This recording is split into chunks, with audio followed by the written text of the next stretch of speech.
How to fix Instagram story music not working. Hey guys, welcome back to another episode. In this video I'm going to show you the ways to fix your Instagram music story not working.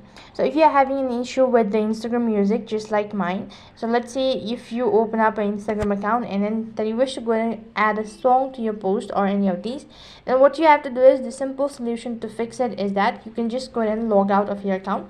Just tap the profile icon, tap the tab bar icon, and then go to the logout section right at the bottom. And when you actually log out and after you logged out, then restart your device and re-log in into your account, and that should be able to fix the issue all at once.